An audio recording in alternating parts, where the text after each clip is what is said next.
Hello everyone. How you doing? Evening. Well, not, I'm doing well. We do have to say, as a point of order first, that Steve does have a new microphone coming. So, But today I'm using my headset, so hopefully my audio comes through a little bit better. when you moved it, yeah. We're fine. All right. So today we have a lot to get through, and we don't have a whole lot of time. I have been working on this for more hours than I care to admit to. Going to be pretty heavy on the visual and the audio-visual content today. But the thing that I want to discuss is narratives, and not so much the people that are driving the narratives, but what are the narratives that we are seeing at play today, particularly in the red pill, because that's the space we're in, and how they can be used against us. But I don't think it's the case that I want to make today is that they're not being used against us in the ways that we are used to thinking about them, because we're used to being attacked, but there are other narrative forms out there, and some of them are honestly they're brain hacks. They are designed to take advantage of who we are as humans and convince us to believe things that we wouldn't otherwise believe, or to just shut down and stop participating entirely. So, without further ado, I'm going to start loading up all of my various content here. And I want to first start by defining a narrative. So, in this particular case, so this is Merriam-Webster. This is the actual definition of narrative, but I'm using the B narrative. That's the one that we're going to talk about today, because we're not really talking about, an orator getting up and narrating an account or a story. And that is, it's a way of presenting or understanding a situation or series of events that reflects and promotes a particular point of view or set of values. Oh, so it's like when you have let's say when the television first came out, they could present a certain narrative with certain angles and certain footage. But like if you looked at broader footage, it could completely debunk that narrative. Right. And one of the things that I want to focus on today is, because these things are being used against us, how do we identify them, and how do we fight against them? And hopefully, when we get towards the end and we start talking about how to fight against them, I hope that the answer is actually relatively simple. That is, at least I hope. You guys can tell me if I'm wrong. So the sort of first narrative that we're going to focus on is one that we're all very familiar with. This is the attack narrative. Okay. They're going to come at you. They're going to sling arrows at you. The primary goal of this narrative is just make you go away. And it's going to favor simplistic device narrative constructions, because it's like in warfare, you want to reduce your problem set to the smallest possible problem set that you can work with and go straight at it, right? Well, let me point something out here. A narrative is something other. It's a different entity than the truth. Mm-hmm. The narrative yes. might contain the truth, but if there's a truth out there, you can actually develop a narrative to attack the truth, or minimize the truth and tell a false story that takes precedence. It's really interesting. So a narrative may or may not, but does not necessarily contain the truth. So Francis Schaeffer in his book, and he had a like little movie that some of the old Presbyterians might have seen back in the day. Not your age, Steve. He had something called "How Shall We Then Live," and he talks about exposing the narrative. He says, "Well, this is how media will shape the narrative, but if you look at it from a different lens, it tells an entirely different story. So they shape part of reality for a certain agenda or story, but it's not completely true." Right. And that is so the attack narrative is a fairly direct form of that. They're going to use it's fascinating that you brought up Francis Schaeffer because they're going to use a lot of religious and ideological language when they do this because they need to get the troops in line. Say, okay, we're going this way. Here's what we're going to do. Here's how we're going to do it. These people are bad. We're good. Let's go. My conjecture is that I don't need to spend a whole lot of time on this because, frankly, the red pill, pretty experienced with this kind of stuff, right? We've been Correct. attacked for decades. We know what we're dealing with. But that does put us in an interesting place. We're tired. And I don't necessarily mean physically because we're talking about a bunch of people who work out a lot. We're tired spiritually, even not just mentally, but we're tired. We've been fighting for decades because we know we're right. But the fight's getting hard. Isn't that called being battle weary? Yes, it is. And the problem with that is it sets up it sets the grounds, it shapes the battlefield for other narratives that work really well against people whose defenses are low. All right. And that is distraction. This distraction works great against people who are tired. They don't want to fight anymore. They just want to rest and be distracted from the horrible things that are going on around them. Bread and circus, Eh, or Exactly. just drinking your beer and letting the Just time drinking pass. your beer and watching the game. Right. Now, I would argue that in the red pill space, we have a bit of a different game than the proverbial football game, although I'm sure there's plenty of you out there who watch football, and I have no problem with you who do. But it takes a different set of narrative tellers to do a distraction narrative. The attack narrative, it takes the ideologue, it takes the religious. The distraction narrative needs to be an entertainer, somebody who knows how to titillate, who knows how to exhilarate, who knows how to get your emotions up. But they cannot let you think rationally.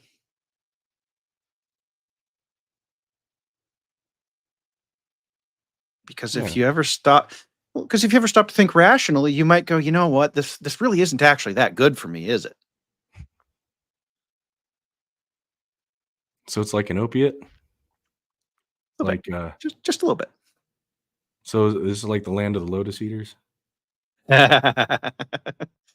Yes, I would honestly call, and Nick, you can knock me if I'm wrong, but I would call distraction the new opiate of the masses. I know Marx was famous for calling religion that, but Oh yeah, there's a book in the I think the 80s written. I forgot the guy who wrote it. It's called "Amusing Ourselves to Death."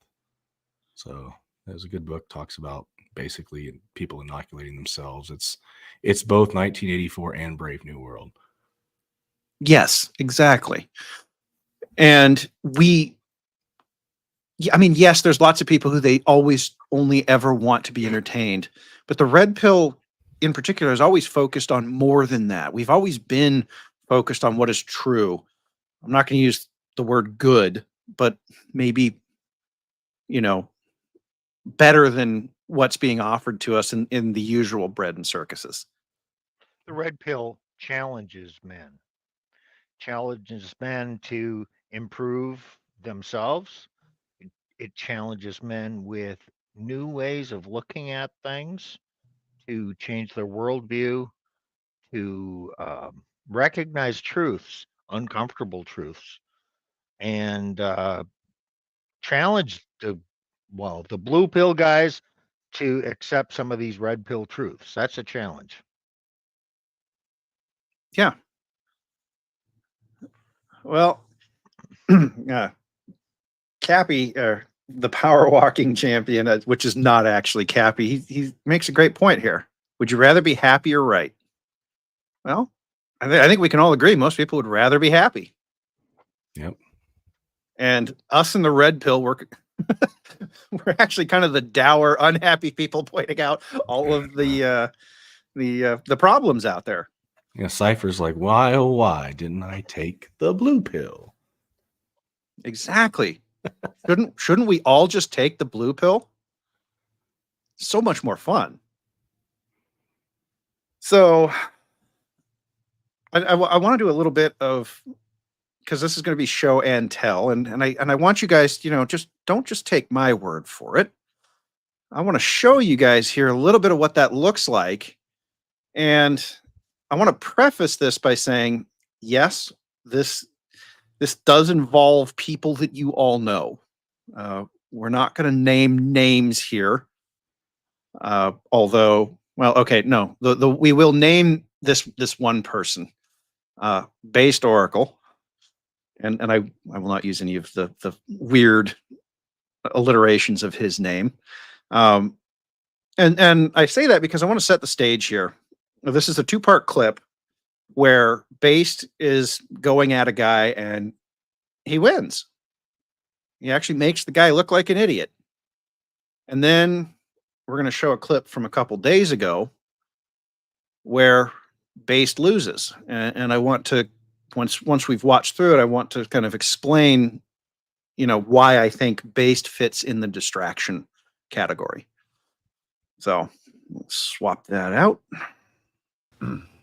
See, right away, wait. Look at this. Look, true. Sarah, I'm giving kudos to Glenn, and right away this guy pulls out all this homosexual, deep-rooted internal This is your He 10th pulls time out- giving In accolades. other words, you're using Coley, I got a bath to projection. hop in. I got a date with a bathtub. Come on, man. Let's wrap No, this but shit up. He's using projection, Glenn. He's using projection on me. It was your like a projection. typical. The projection I know they're is all it. jealous of my success. I know it is. No, They're all wait, jealous of me. Glenn. He was look, almost Glenn, off the panel, guys. He I was know, almost. right? Exactly. What is wrong with you guys? When he's gonna Wait, DM you. Glenn, you're lucky Based Oracle doesn't live in America. I don't think he does, at least. So you're lucky. He's far away.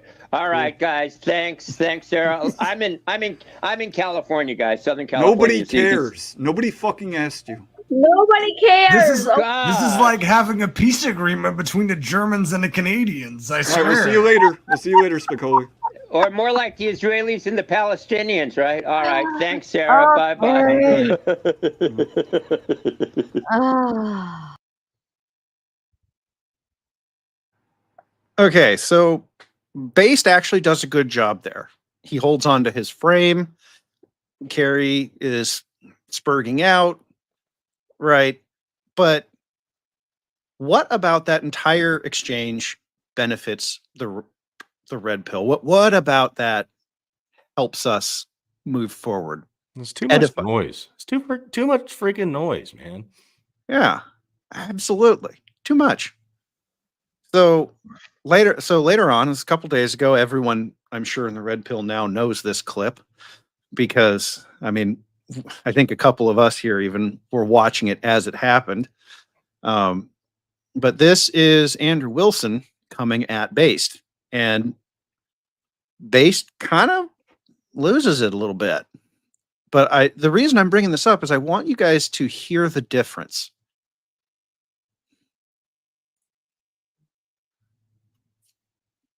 Can you give me why it is that I'm doing something wrong or not? I pointed out to you several times that you Then give me the actual concise argument. Yeah, What's the okay. grift? Then let's start with one at a time. Let's start with the one grift. at a time. What's the grift? What's the grift? Grifting, the idea, the illusion that you're actually someone promoting Christianity, promoting good ethics, morals, etc., to your audience and therefore to society. And what are those things that I'm not promoting? What are those things that you are promoting is probably the better question. No. The answer would be Okay, I want to stop there for a second. Did you see how Base tried to do a reframe on Andrew? Yeah. Okay. In the as That's trying to get a gotcha. He's trying to get a gotcha. yeah. And so in the prior clip and the stream that surrounds the prior clip, Base does this all the time. He's great at it. But it doesn't work against an experienced debater. Right. And So you know what? go ahead. If Base has watched Andrew at all, and you know what? You're an idiot if you tangle with somebody that you know nothing about. He knows that Andrew will not fall for this.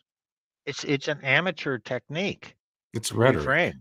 It's rhetoric. It's not. It's logic. rhetoric, yeah. But it's not going to work. But he tries it anyway. Right. Well, He's not answering the question. He's reframing it for a rhetorical move. Right. And by doing this, he is demonstrating that he's not prepared. He doesn't prepare for anything that he does. But it gets worse. And the reason this clip is so long is because it takes Andrew forever. I mean, this is a short clip. The entire thing is an hour long, but it takes Andrew an hour to pin this guy down on whether or not they're going to have a debate. Eventually, Base agrees that they're going to have a debate that is supposed to be the last week, sometime in June. So we've got a month to go. And if this actually happens, you can bet that we will be here to cover this and comment on it, because there's going to be good for us to comment on. There's watching Andrew disassemble Base, publicly will actually help demonstrate how narratives are formed, but also how they can be destroyed. So I will keep going. Just I want you guys to listen to the difference. Literacy, you stupid Bro, calm fuck. down. Calm down. I'm pretty calm. Let's start. We're just going to start with one. Did you hear that? I'm pretty calm. Uh-huh. Bullshit. One at a time. Okay. You say I'm a grifter. Can we? Did I go slow enough for you? Stop. Chill Did out. I go chill slow out. enough for Bro, you, Andrew? chill the fuck out. Chill out. I'm pretty chill. Let's start with what a grifter is. I would say that a grifter is a swindler or someone who espouses beliefs they themselves do not believe. Yeah. Okay, I want to stop here because I want you guys to put a pin in that. We're going to come back to that comment later in the stream. But the definition of a grifter is somebody who is trying to make money on something they do not believe. And that's from Andrew. That's not me. That's Andrew. Now, I think we all agree with his definition, but let's continue. Do you agree that that's what a grifter is? Yeah. So first, let's start with what's the swindle? The swindle, in terms of where it comes from, will be the money, obviously. You're mad that I make money? No, not at all. But under Well, the then what's guise the of swindle? beliefs that you don't actually hold or, at the end of the day, promote. Do I have an Because Orthodox you're promoting channel? whatever's hot topic. Sir, do I have an Let's Orthodox talk. channel? Do you have an Orthodox channel? Yeah. No, technically I would say no, but No. literally I would say And do yes. I ever promote it as being an Orthodox channel? I would say yes. Where? When? When do I promote it as being an Orthodox channel? Every time that you promote orthodoxy on your channel. No, that's No, not a no, that's not promotion. it. That Okay. it's in, bro, wait a second. Yeah. Let me get this right. So I specifically say I have no ministry. This is not an Orthodox channel. I happen to be a person who is Orthodox who runs this channel. Does that make it an Orthodox channel? Do I claim that I'm an Orthodox apologist? The Do I fact of claim? whether or Shut not up! you Shut up! claim My it turn. or My turn to not ask the does not question. prove Stop your talking points, till I'm Andrew. done. Does Stop not prove talking your till I'm points. done. So based is used to what I would call informal debate or even just panel shows where you just get up there and when somebody says something you don't like, you just jump at it right away. No, it's And- called being rude. But- Right. And unlike and contrast this with the prior clip where Carrie and Based are going at it and they're just arguing over each other and it turns into chaos. Right. Everyone else here, go ahead. Yeah, structured debate's different. You know, you have certain time for, introductions, then you have, where you introduce your point, you can say something about the other person's point of view, but then you interact in the second part, you interact with their first speech and then their second speech. Then usually you have a cross-examination and a closing thought. So. Right. Yeah, and you keep it on target. Yeah. When asked a question, you answer that question. You don't try and evade it by reframing or pontificating and just blathering on to avoid answering the question. And this whole exchange was Based Oracle trying to avoid answering the question and trying to So reframe several times, and Andrew just saying, okay, here it is. This is where we're going. This is the topic. You need to answer me. Well, that's real interesting. We're all follow the kind of the church stuff. And so I say church stuff. So like some of the more, like you could say medieval, even some of the reformed systematic or dogmatic writings, they're used kind of a Socratic method, correct? A question and answer. Yeah.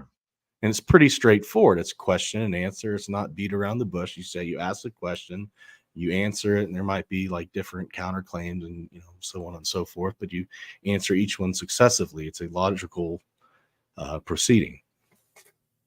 It's not reframing the question for rhetoric's sake. That's actually, so when Socrates did that, who was the enemy of Socrates? Who were the enemies at the time? Oh goodness. You're over it. You know The this, sophist. I don't. The sophist, right? Oh, the sophistry. Yeah, sophistry. The rhetoricians. So, well, okay. What does a sophist mean? Like, because I've sophomoric used to mean, like Immature. Yeah, immature, or exhibiting a great lack of judgment. And honestly, I think we could level both of those charges at Based right now. So, I mean, at this point, I will end the clip here. It goes on to eventually Andrew does nail him down and get the answer out of him. But as you can see, this takes on a simple question. It's a yes, no question. It takes Andrew probably 7 minutes to nail him down on this. So I will leave it at that. I don't need to listen to Based anymore. I want to bring up one more thing with this. Okay.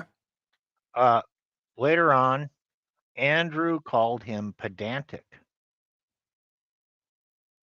Yes, he did. And I'm looking up the definition of pedantic.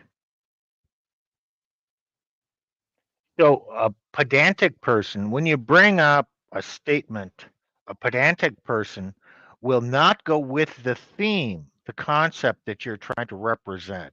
They will quibble about some small detail. And okay, here's the best example of that. If you're in a discussion with a woman and you make the statement, women do this, or you make the mistake of saying all women act this way. It's not all women. Where do you get that? You can't do that. I have an example of a woman who doesn't think that way. So, okay. That was the point of what you were trying to say. You were trying to make a generalization. Generalizations are labor-saving devices to discuss concepts in what's generally true. And it's an unstated assumption that there are always exceptions. But we're not talking about exceptions. We're talking what's generally true. So that's the theme. And pedantic people will go in and quibble about some detail to derail you. Hmm. And it is frustrating as hell to talk to those people. And you could sense the general frustration. I mean, Andrew is mentally disciplined to forge through that, but not many people are, and that's a skill that I can better perfect or learn from Andrew. So I'm appreciative for watching things like this to see how he handles it, because I need to improve. So are you saying that this is like a female way of thinking? Yeah, I made that analogy. Can you bring up my screen full? Because I came up with a way to explain this. I don't see you sharing on the bottom yet. So Oh, okay. Well, I'll just bring it up down here. I can do it here. So this represents a concept. And a woman, okay, I'm going to make a generalization. I think Base looks at it. Okay, he has this concept. What do you see? no, I see a fist. Right. With fingers. Mhm. Right.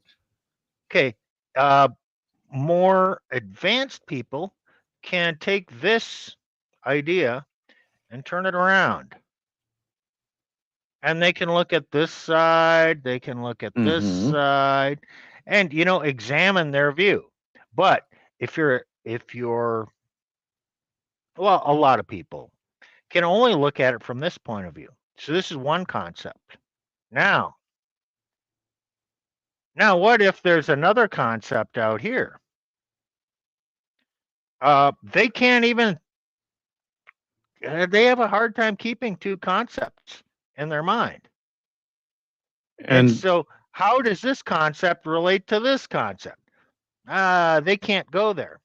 But in reality, a more advanced person who can hold these two concepts will realize that, gee, if you turn this concept this way and bring them together, they actually fit together like this. That's trying. I'm trying to take a thought process and express it in a way that people can understand. When you're talking with somebody and they cannot move from their view, and they totally disregard your concept, they can't deal with it. Well, and the other thing that I see here is a pedant would be, I believe, the correct way to say that, is only ever going, because they're only ever going to focus on that one concept. And based in this whole long the video that he ended up doing with Andrew, he's always trying to bring Andrew towards, well, what about this detail? What about this detail? And when I talk to any woman, it always devolves into that at some level. So what we're saying is that Based is arguing exactly like the girls on the Whatever podcast against a guy who has spent years arguing against girls on the Whatever podcast. Honestly, I personally hold 10-1 odds that he comes up with some reason to back out of this debate in a month. Well, Andrew said that he believes there's a 4% chance that the debate will go through. Okay. Andrew, I'm being more hopeful here. Maybe that's just the content creator in me hoping to get something. That's about one in what? One chance 20 to and 1. 22? Yeah, roughly, yeah. So, and Based he is very difficult to listen to, I think, because he sounds like another woman. When I first listened to him, I described to Elena that he sounds to me like someone who is in control of his emotions by the barest of threads. because I was listening to another one. It was a different stream by Sarah later, I think, where Carrie comes back and Base just loses it at the guy. And so the other thing is Base keeps saying, "Oh, no, no, no, I'm in control of my no, no, no, no." Based, methinks the lady doth protest too much. Yeah, and just for the record, Nick and I were on a 1 hour stream with Based, and it went okay, but Based did not add to the topic. He quibbled about details, and we didn't. It didn't get ugly or anything, and we just kind of went on. Remember that, Well, Nick? No, yeah, I do. it kind of I did forgot for a nothing. moment, but yeah. Well, but he, what you're he had no basis from which to proceed, and we were coming from a generally kind of red pill Christian point of view, and we couldn't really nail him down on where he was coming from. Oh, you will never be allowed to. Based cannot ever let you know anything about who he is or what he is, because that would give you leverage and power over him. In fact, I have a different little clip here to show. Okay, I'm gonna have to let this play.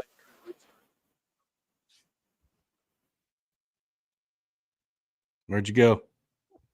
Oh, cool. It turns off the sound when I start playing audio somewhere else. Very cool. So I have another clip, and I do believe that I can't remember where I found this, but this is Based Oracle talking about his what he's doing and in the space, in the red pill space specifically. In fact, the video has a little red pill hashtag under it. So we will switch over to the page doesn't want to load. The sad thing is that the clip actually starts basically right at the the problem is that the clip starts right at the part that I want. So here I will switch over to this, and unfortunately we're gonna have to listen to it twice because yay.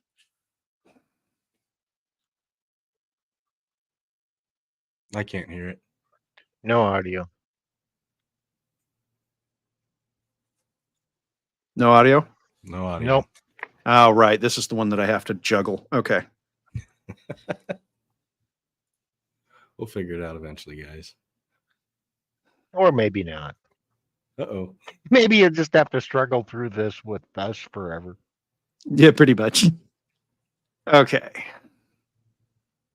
So where you're at now. I don't have an agenda to make you feel bad, et cetera, et cetera. But think about something. If I can say something to you and you feel a certain way and start to act a certain way because of what I said, as a man, and I'm talking to men in particular, isn't that kind of telling you something about yourself? Dude, tells you everything, right? I love that. I mean, I love that, you know, because when somebody says something to me that bothers me like that I have some type of emotional response. Right. Dude, I think about it all day. Not in a way of fuck that person. I think about it in a way of why does this bother me?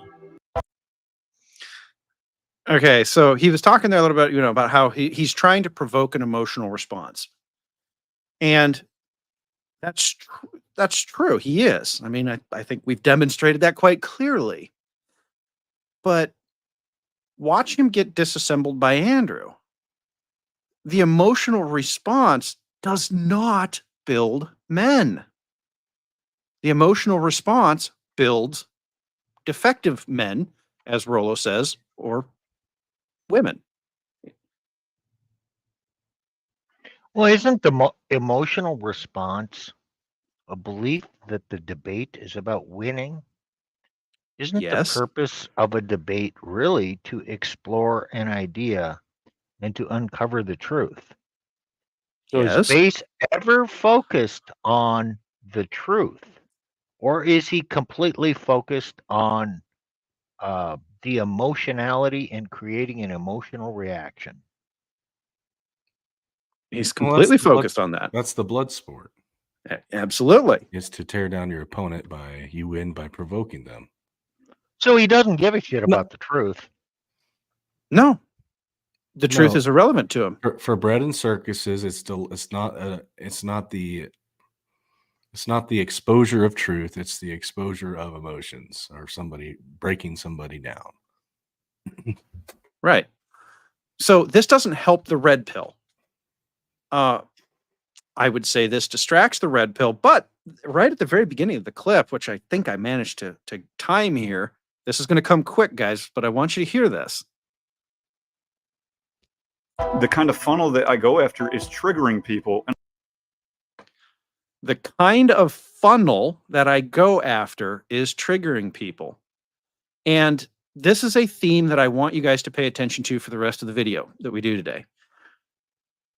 The kind of funnel. He's referring here, of course, to a marketing funnel. Now, strictly speaking, I have no problem with marketing. In fact, later this week, I get to go do some of it on for a totally unrelated thing to what's going on here. But he opens with, my funnel is triggering people. So his method of making money is to make you angry. So make no mistake, ladies and gentlemen, Based is in this for the dollars. And we know blood and circuses, let's say, bread and circuses, right, sells. And he knows it. He knows exactly what he's doing. Yep. So there's a reason why the narrative thing featured a fellow in a, he needs to put his hat back on. Yes, he seriously does. There's a reason why my screen here with the with this guy is a happy dude carrying, in a black baseball cap, carrying sports toys. This is what he does. This is what he's here for. He is here to sell you sports. He's not here to improve the manosphere. He's not here to bring new ideas or new observations. He's not here to teach you. He's not even really here to teach you. He is here first and foremost to make money. And if he does, and his method is, I make money by provoking an emotional response. And then, oh, hey, if that emotional response helps you improve yourself, that's great. But that's not what he opened with. He opened with, my funnel is triggering people. He said the quiet part out loud. So, well, if you watch him enough, you can figure that out anyways. Right. So that is, this is what I call the distraction narrative. And we are seeing a flood of this right now in our space. And to my mind, personally, this is going to cause the men to fall away because it's it's that sweet sugar that we all love. It's confectionery content. It's useless. But it distracts us from the stuff that matters, the ideas that matter. Right. So the title of this is The Four Horsemen of the Apocalypse. So yes, all my slides are going to have horse themes to them. And as we go through this, I do want to see if particularly Nick catches on to my subtle my subtle messaging here, because hey, we are putting together a story here on screen today too.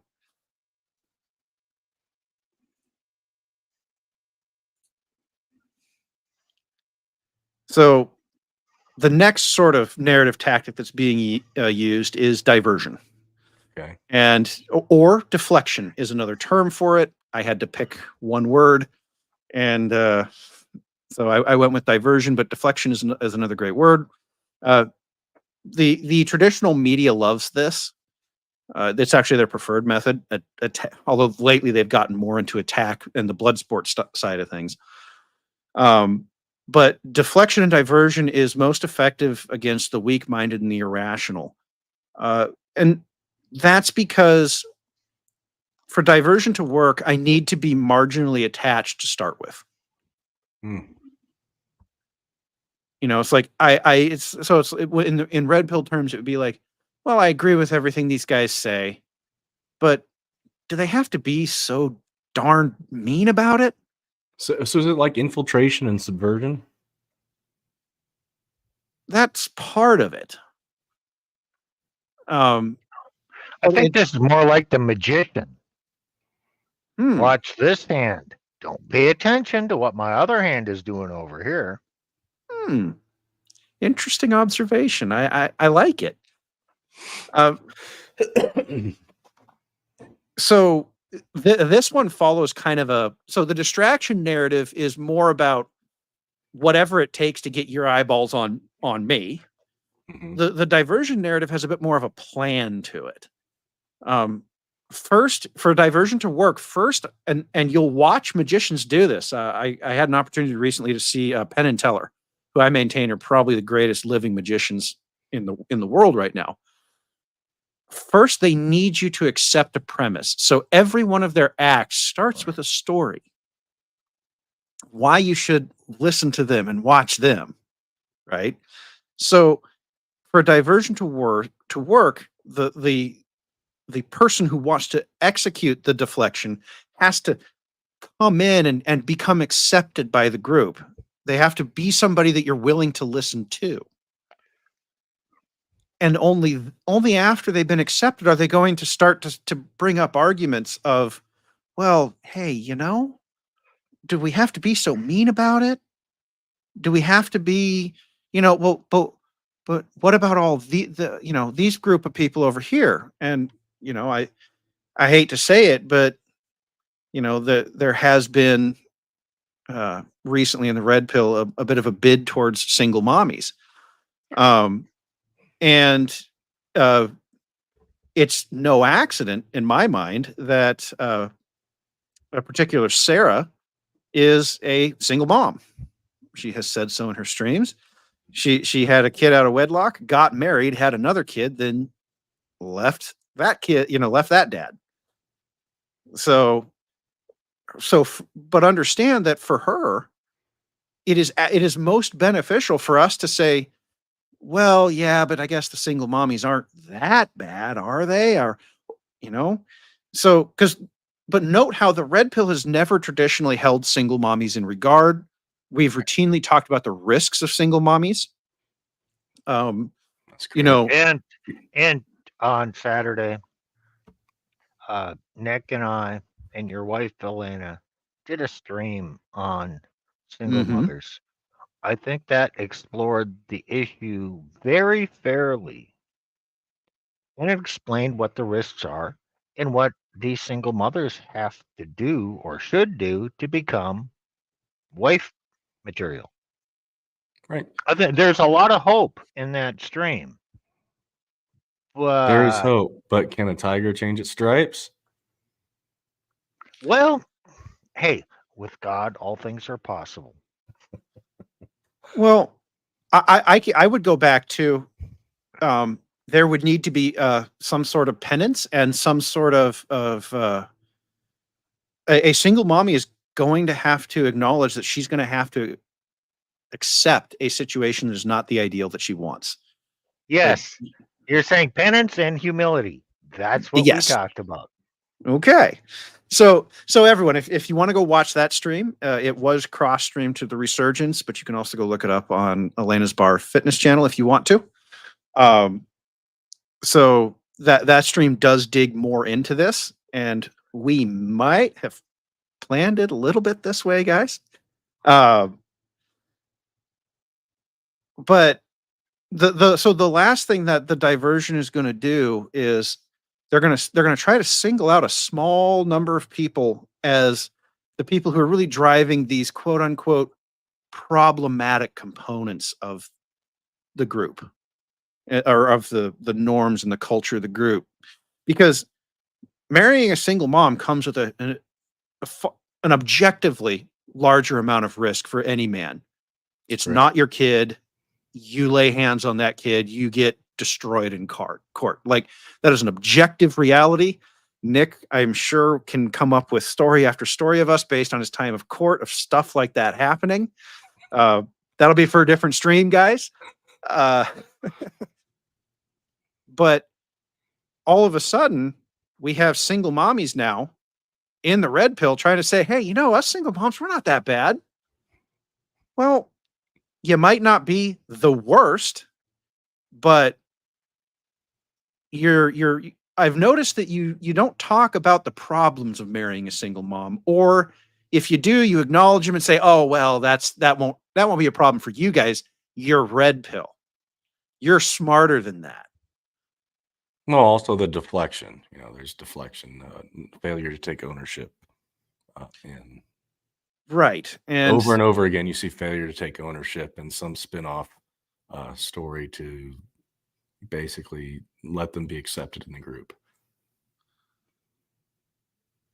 so, and there's a lot of different ways that this can come up. But I think sort of the based Oracle and Sarah and here's another thing, guys. We were talking earlier about how these streams that they're doing, they're chaos. The other thing is, and that they don't provide much for you. But the other thing to note is that they run forever. 9, 10, 12-hour streams. Cappy high. Excuse me, guys. But it's interesting that it takes 12 hours to say absolutely nothing. And I have had to scrub through these 12-hour, 9, 10, 12-hour streams. And even at 2x speed, it takes forever. And there's so little to find in there. And usually I'm just looking for a quote. Lord, bring the yes. Lord, bring the comet. Yes. Well, our hope is to fortify your guys' minds, and then our audience is probably already pretty well fortified against this. But to get this out there, what does this look like? And so, looking for those things in the stream. It's like someone swallowed a gem, but you got to find it at the other end. There's a lot of shit to dig through. yes, a lot. But when we're talking about, and I'll close later on this idea a little more thoroughly, but when we're talking about these streams, ask yourselves, you look at this and say, guys, rationally, I'm going to invest 10 hours in a stream. Am I getting 10 hours worth of my life out of the stream? Seriously, how does this benefit y'all? So there is, let's see. There's another series of clips, and this that I have, and this one sort of straddles the line between distraction and diversion. But it gets to the concept specifically of trying to gain acceptance in a group when you're not part of the group. So I'm going to go ahead and throw this up here. I'm going to bring him in now. He is an Air Force veteran. Okay. We're talking former bodybuilding competitor. Okay. A former youth pastor. He's been in the film and TV industry, on camera, behind the scenes, off camera, holding the cameras, producing stunts and every other thing that you could possibly think of. And most importantly, he is a man of God. So let me introduce you to... Okay. That was quite the intro. Yeah, but Can- buttering can- somebody up a bit. So Can he walk on water too? That's a great question.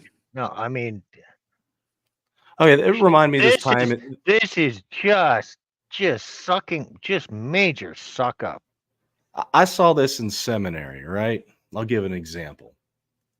And he's now gone kind of woke, this guy. I won't tell his name, but he's a president of a certain reformed seminary.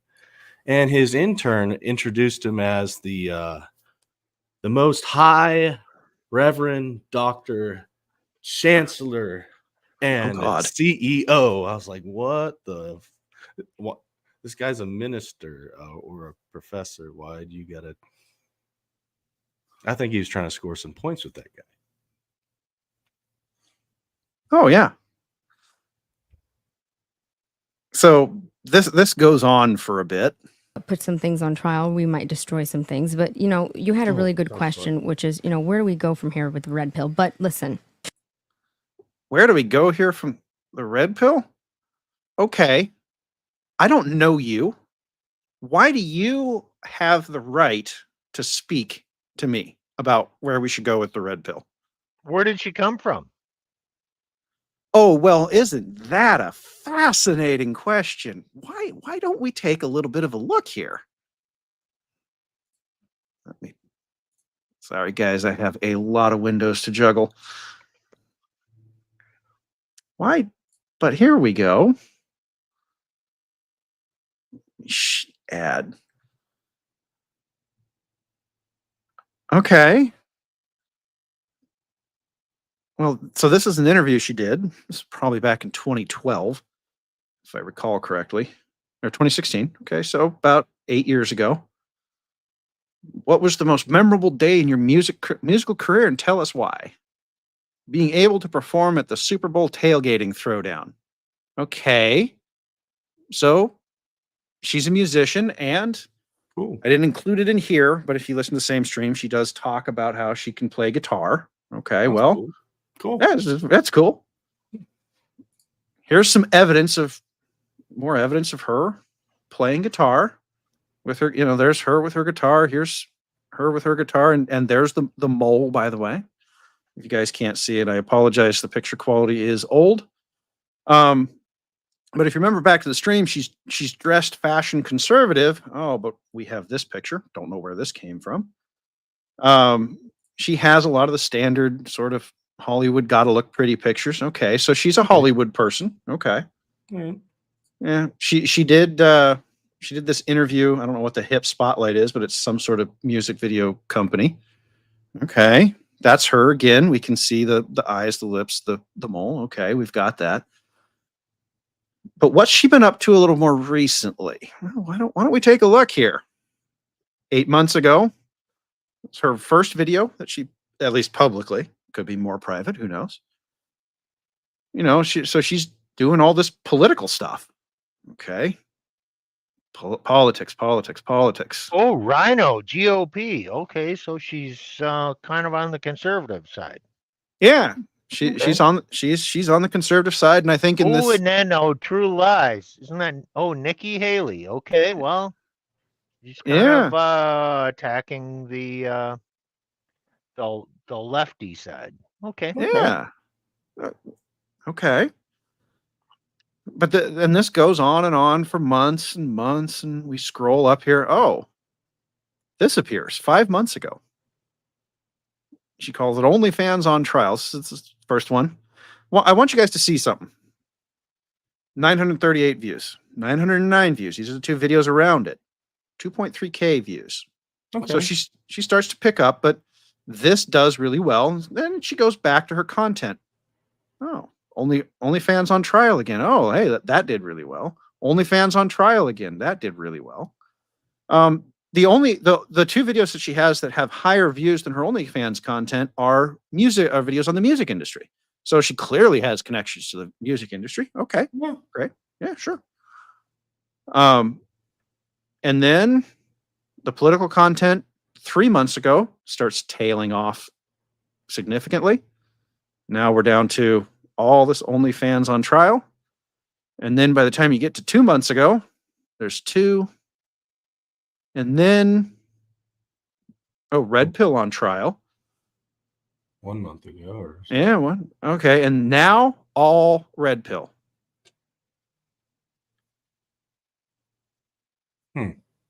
Okay. So why should we listen to her about the red pill?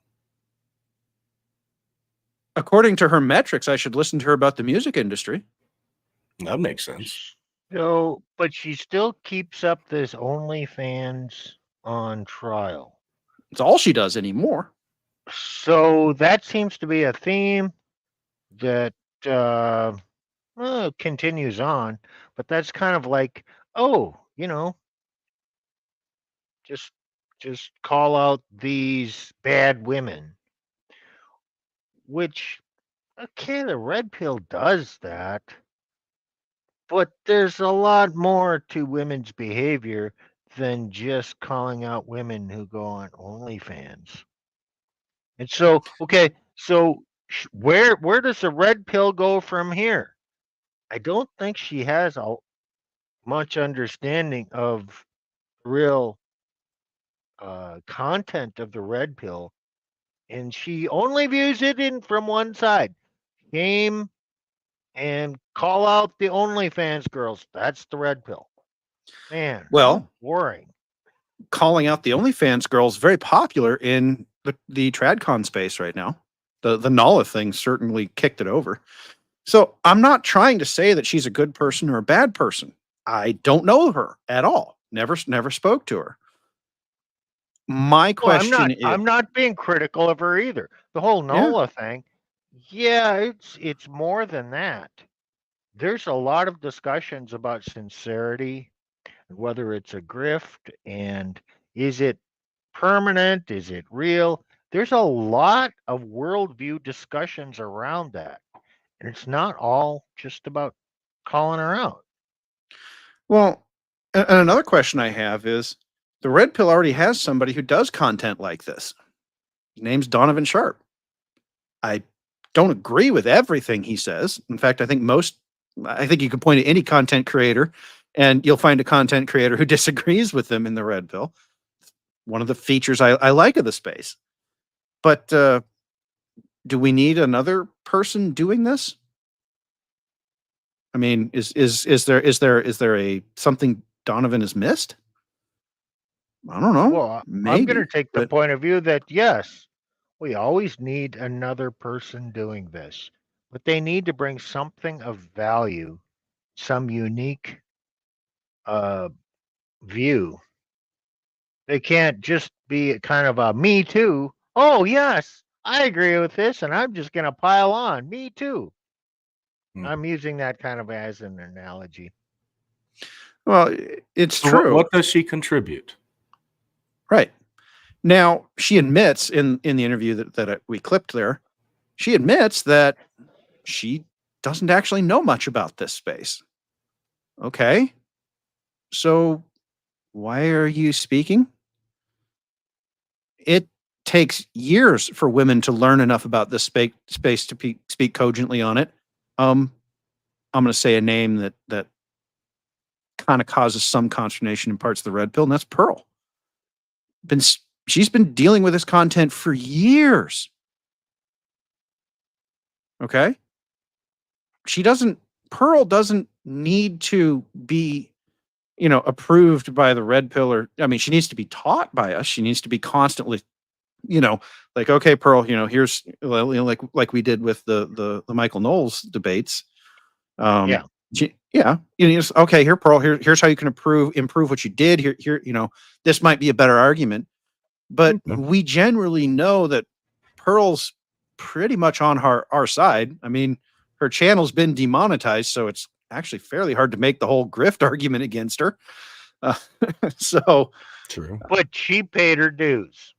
She spent years with those panels, interviewing a lot of women, and her mind and her views were crafted, perfected, whatever, created over years of time, and she did not want to accept some of the things the men were saying, until she had this vast amount of experience saying, damn, those guys are right. Right. It So wasn't a 2-month process, I'll tell you that much. no, I think it was 4 or 5 years. It was a long time to get to where she is today. And she's gotten better over the years. So, you know, this comment I think sums it up pretty well. Pearl is genuine, but is a bad representative when pressed. And by bad, we don't really mean, you know, she's hanging us out to dry. She's just needs to tighten up her game a bit. You know, like, okay, we can work with that. I will work with somebody who's genuine. Right. No, don't expect a woman to do a man's job. Yeah, I exactly. mean, Pearl does a good job bringing attention to the problems and the gripes of men, but do not expect Pearl to represent men and to go do battle on behalf of men with great arguments. You can't do what a man can do. Pearl cannot do what Andrew Wilson does to just destroy some of these arguments. So, yes, Pearl needs to keep being informed by us, but, you know, don't expect more from her than a woman is capable of doing. That sounds very misogynist, but sorry, guys, I'm just telling the truth. I Well- love women, but I'm not going to expect a woman to do something that in the vast majority of cases only a man can do. Well, biologically speaking, we're wired differently. You know, so. And I don't think and have Pearl would different thoughts. disagree with any of that. I don't think she would. And I don't think so either. And she's been a great funnel. There's that word again. She's been a great funnel for the red pill. She has gotten the message out there. Like that's hugely useful work. And I support Pearl. I absolutely do. Right. Yeah, so do I. So that kind of sums up where we are with the diversion narrative. However, there is one more point that I would like to make. Oops, wrong button. Uh-oh, we're getting ahead of ourselves. Yep, we are. I want you all to read this.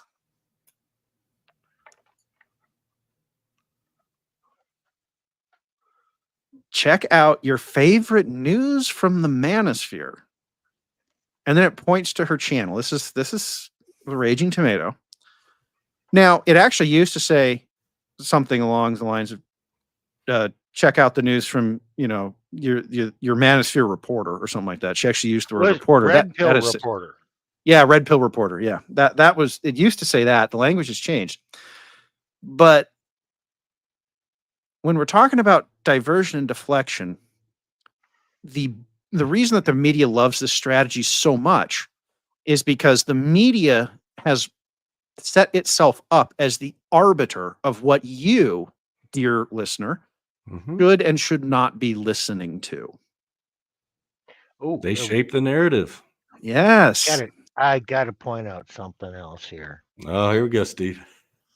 What's that bottom thing there? Is that like name dropping? Well, a little bit, but that's also just because I am logged into Instagram, so it's figuring out who you're following. Okay. Yeah. Okay. So that's just a crossover. Okay. Never mind. But it is. I find it interesting that the red pill single mommy has decided that she is the arbiter of what men should and should not be listening to in the manosphere news.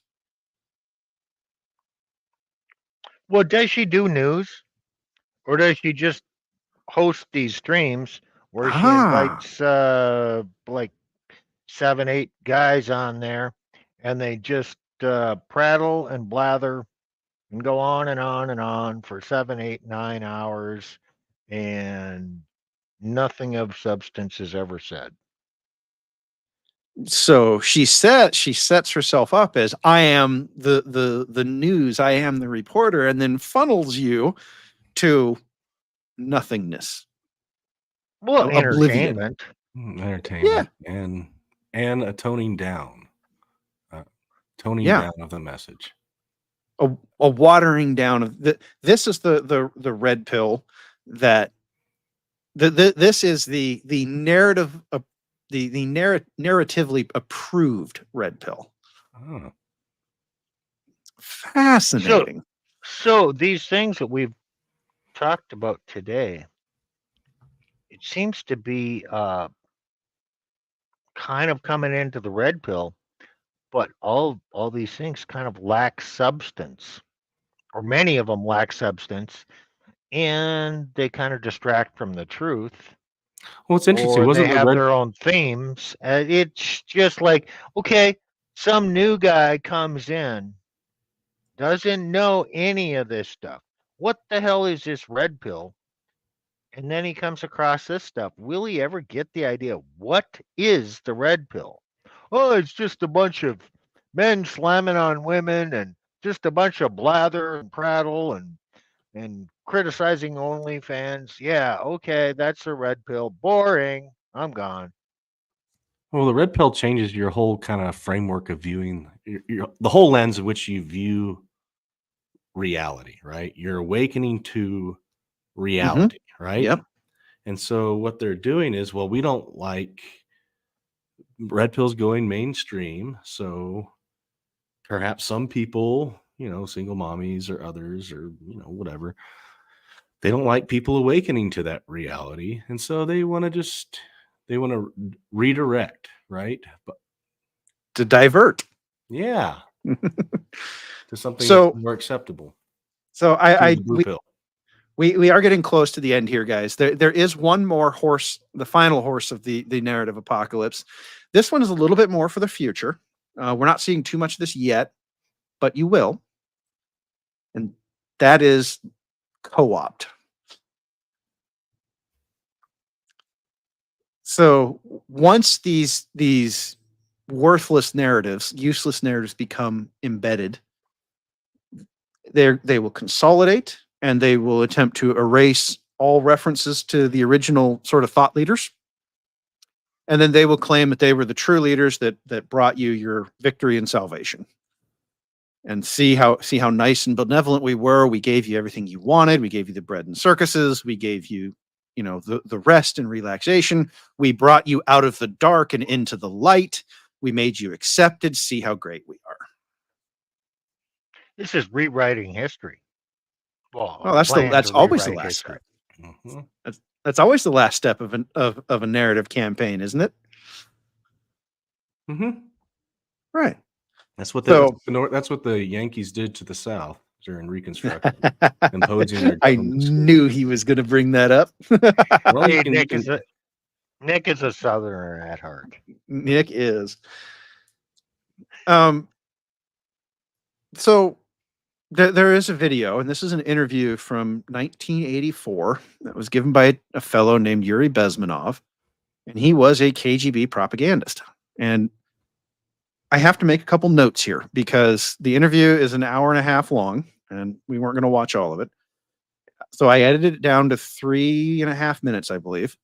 But I also did edit the audio to get rid of the really annoying hiss that was going on in the background that made it very hard to hear. So included at the bottom of this video is a link to the original video. Now, we can disagree about his larger points, but he says something in here that I think needs to be heard in the modern context. And at the time, it was he almost just kind of like splurted it, spat it out there and let it slide. So we're going to watch this for a little bit. Slow process, which we call either ideological subversion or active measure, активные мероприятия in the language of the KGB, or psychological warfare. What it basically means is to change the perception of reality of every American to such an extent that despite of the abundance of information, No one is able to come to sensible conclusions in the interest of defending themselves, their families, their community, and their country. It's a great brainwashing process which goes very slow, and it's divided in 4 basic stages. The first one being demoralization. It takes from 15 to 20 years to demoralize a nation. Why that many years? Because this is the minimum number of years which requires to educate one generation of students in the country of your enemy, exposed to the ideology of the enemy. In other words, Marxism-Leninism ideology is being pumped into the soft heads of at least 3 generations of American students without being challenged or counterbalanced by the basic values of Americanism, American patriotism. The result you can see. Most of the people who graduated in the 60s, dropouts or half-baked intellectuals, are now occupying the positions of power in the government, civil service, business, mass media, educational system.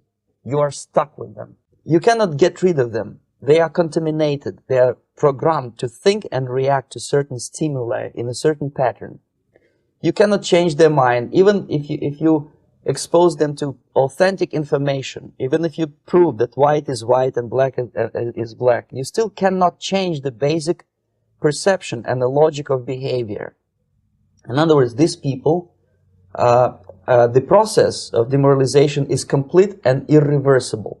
To get rid of society of these people, you need another 20 or 15 years to educate a new generation of patriotically minded and common sense people who would be acting in favor and in the interests of the United States society. The demoralization process in the United States is basically completed already.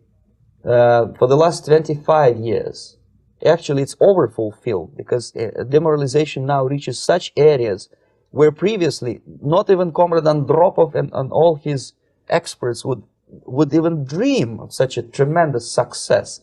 Most of it is done by Americans to Americans, thanks to lack of moral standards. As I mentioned before, exposure to true information does not matter anymore. A person who was demoralized is unable to assess true information. The facts tell nothing to him. Even if I shower him with information, with authentic proof, with documents, with pictures. Did you catch that line about Americans doing it to other Americans? Yes, I did. I'm going to throw something else up on the screen here, because he uses the word demoralization, and I need to do something here, because this is a bit of an English language confusion that we can run into. Demoralization is how we commonly treat the word, and that is stripping you of the will to resist. It's we say I have low morale, or the unit has low morale. You know, this is a unit that is not well disciplined, that is that does not pay attention to orders. Right. When we hear the word demoralization, that's what this word is typically referring to. But the thing is, this person, a demoralized person, they still know the difference between the right and wrong. They're just too tired, too weary to fight it. Okay. The problem is, for the narrator, is that they can benefit from this person for a time, but eventually the person recovers. This is why in the military they rotate units from the front line to the back line, because the men need time to rest. But given that time to rest, given that distraction, eventually you will recover, and you will recover the will to resist. So when we're talking about grifters and narratives, the low morale man is a thrall for a day. Okay? I can keep him giving me money for a time. But the demoral man, the immoral man even, it strips you of your morality to the point that not only do you not care about the difference between good and bad, at the end of it, you're not even aware that there is a difference. And Well, you'll even call evil good. you call evil good, you'll call good good, you'll call evil evil. You will call the thing whatever the narrator tells you to call it. Hey, We've been doing that for a while. but who predicted this, Nick? Oh yeah, What Dabney. was Dabney? Do you remember that last week we read that Yeah. long thing? Yep. And if this feminization comes in, it's kind Mhm. of the same communism, feminism, egalitarianism. It's kind of the same. Then there was something in there about men or sons raised as devils. Oh yeah, basically, calls them a bastard progeny. I'm not sure if that was that quote or another of his quotes, but basically they're okay. groundless. They have they have no grounds, no substance. They have no morals, Yeah. and that is what's happening. And it's particularly pernicious because the demoral person, the immoral person, humanity still requires moral sustenance. I think at least in the Christian view, it does. And so when you demoralize a person, they become dependent on the narrator for that moral sustenance. If the narrator says something is good, then it's good. If they say it's evil, it's evil. And you see this today throughout our culture. Whatever the party says. Yes, exactly. So the demoralized man is a thrall for life. And note how that fits with what Bezmenov was saying. Note how that fits with what we're seeing in modern culture, where these people, you could throw all the evidence in the world at them and they cannot let go because the narrator hath spoken. And what I guess I'm really trying to say here is, men, there is a war for your mind. Are you talking about Big Brother spoken? Actually, no. Okay. I think it, at least in terms of the red pill, I think it's actually a bit of distraction to worry about the government when there are so many people in our space who are willing to do this to us without providing any sort of value or truth. Okay. All these people show up, they're willing to spew the narrative, but they haven't been vetted. They haven't been, sort of, they haven't learned, as we were saying earlier. So it only works. What they're doing only works if you have no morality. And the only way they can make money, the only way that they can get your attention is to strip you of your morality. It doesn't need to be some highfalutin government thing. Okay. Remember what Yuri said, Americans do it to Americans, and we do it for money. And you can see that even in today's, even at all levels of civic life. But it's my view is, and the red, because the red pill preaches fitness. And look, men, absolutely work on your physical fitness. But I think we've spent a lot of time on this channel so far going over this idea that the next great war is probably not going to be a war in the traditional sense. But if you look around us, we have actually been fighting a war for our minds for a decade now. And so only a decade? Well, I'm trying to be, nice, and make it something that, we can tie back to. Some people, you could make an argument that it has been going on longer. I certainly would, although I think the easiest evidence is for the last decade, at least. So that's what I was saying earlier about why is it so important that these narratives be let in? Why is it? Because love it or hate it, disagree with it or agree with it, the red pill has a morality. It has an anchor to a truth. As I said, you can agree with it or disagree with it, but it has a moral anchor. And you can't make money on on somebody who has a moral anchor, because that person's going to stand up and say, "Wait a minute, that's not right." And so there is a war for your mind. And I have to call out Rollo a little bit here, because while Rollo was spurging out over Pearl, who has not proven out to be what he claimed that she was going to be, while he wasn't looking, look at what showed up on our front porch. That sounds like distraction. No. Hey, but all of us have fallen Yeah. for this. All of us did. So, I mean, we're all, hey,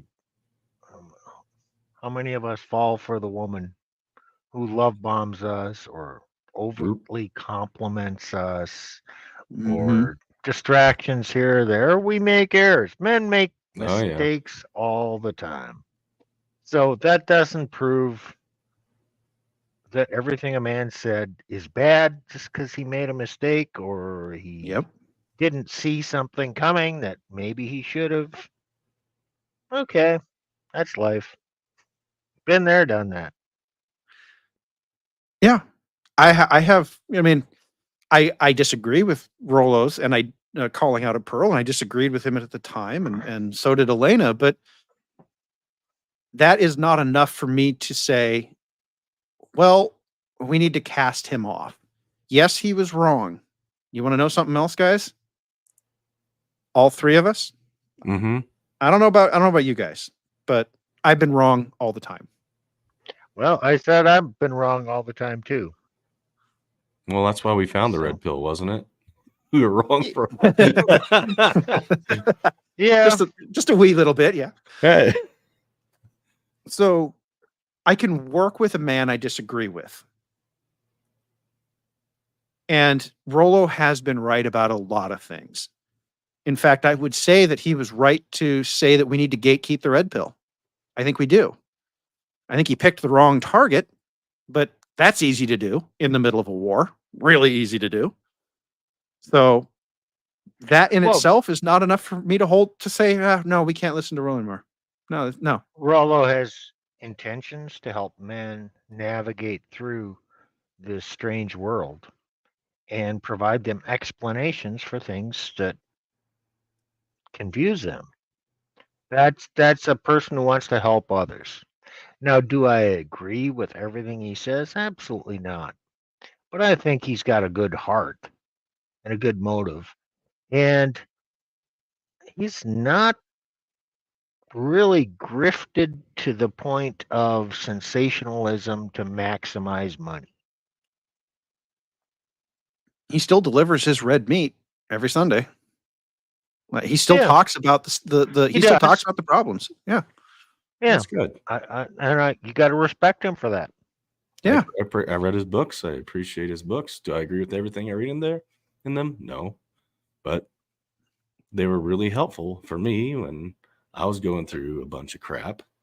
Really helped me think through things and point me in the right direction and give me hope where the church didn't really give me a lot of hope. Hey, you know what?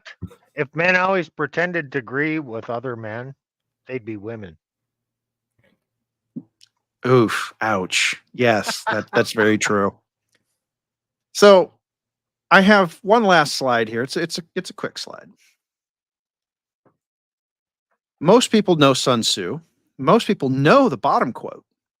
If you know your enemy and know yourself, you need not fear the result of 100 battles. If you know yourself but not your enemy, for every victory gained, you will also suffer defeat.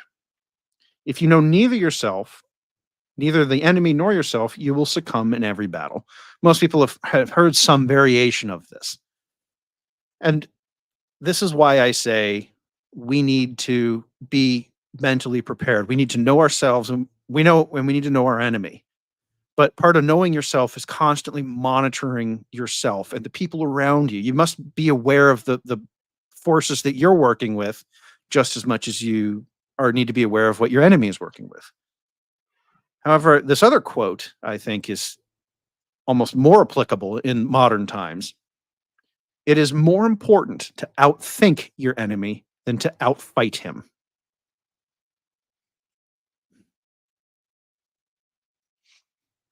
And this is why I want to stress so hard this concept of mental and moral fitness. Men, it is no longer enough to simply be physically fit to the task at hand. We are in the middle of a moral war. We are in the middle of a mental war that is being waged against us by people who understand our brains better than we do. Psychology has really figured out how to twist us and get us to do what somebody else wants us to do. So it is my hope that by doing a little bit of show and tell tonight, that you guys are able to pick up some techniques and that are being used against you. And as far as solutions, this one's actually pretty easy. You don't need to listen to the confection streams. You don't need to listen to the emotion streams. There is nothing there for you except moral ruination. And mindless entertainment. Bingo. Well, we have a privileged few viewers that watch this live stream. So now they are armed with more information than anyone else. Yep. That's our goal here. What's the name of our channel? The Resurgence of Sanity. As an addenda to the note about these live streams, you'll notice that we were like, oh man, these things are really long. I'm going to give you guys a little bit of inside baseball on YouTube. You probably hear the term like, share, subscribe. Everyone throws that around. Oh yeah, you like, share, subscribe. Yeah, that actually doesn't matter to a content creator. There's exactly one metric that determines a content creator's life and livelihood, and that is watch hours. The more watch hours you have, the more the algorithm will boost you because it says, hey, this person's popular. People keep watching them. Do likes, shares, and subscribe matter to the algorithm? Yes, but not in full. So the primary purpose of these streams, these 12-hour streams that do nothing, that say nothing, from the view of the creator, the person hosting the stream, is to farm watch hours and, of course, farm super chats and other sorts of financial gains. That is what you are really giving them. If somebody's saying, oh yeah, come listen to me for 12 hours, what they're really saying is come give me 12 hours of watch time so that I can get boosted in the algorithm and I can get even more popular. You are literally donating your time to somebody else. And in doing so, you will become the demoralized man. I'd like to say something not directly related to this. To the content creators who happen to watch us, one of the struggles is coming up with new content and new ideas. Because that's the lifeblood. That's what brings things in. So our stream, we don't think we're ever gonna hit the big time because sometimes we talk about things, well, all the time. We talk about things too in depth. And we Go like ahead. it that way. You can We do. mine us. You can take our concepts. Hey, go out, use them. Yeah, you can throw some little content our way, but yeah, we're not trademarking our content, and we we're not here to make money.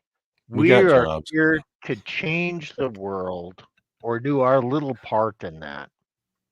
And so, if you can take some of our ideas and adapt or reuse or propagate them, great, go for it. Yeah. We as Nick said, all three of us have jobs. We were talking offline about beforehand. It's like, okay, well, but what if someone says, well, but what happens if you get big? Yeah, I think the first thing we'd do is we'd hire somebody to help us put this together. It's just And then realize, knowing what we talk about, they'll probably demonetize us anyways, and it probably won't last forever. So right. There's no point restructuring your life around this. Right. Sometimes I think to many people, the amount of information we present is kind of like drinking from a fire hose. Mm-hmm. Not everybody wants to do that. No, most people don't want to do that. Honestly, if there is a stream that you share, I hope it's this one. Out of all the ones we've done, not because I'm looking to get, or any of us are looking to get popular, but because the concepts that we talk about here, I think, are going to be fundamental to not just the survival of the red pill, although that too, but to the shape of the future to come. Because if we let the narratives control it for their own benefit, I don't like that world, and I don't think anybody in the red pill likes that world either. So No. Well, just think about it. Nobody likes it. Everybody's frustrated with male-female dynamics. Family formation is down. People are not getting married. There's all this hookup culture, which ultimately is not satisfying. We're not having children. There's a lot of uncertainty in the world. People can't buy houses, and they can't have the white picket fence and all that. Okay, it's all there. This is not going away. So you might as well try and learn about it, and why it happens, not just how to make the best of it, but why it's happening, and maybe how to be countercultural.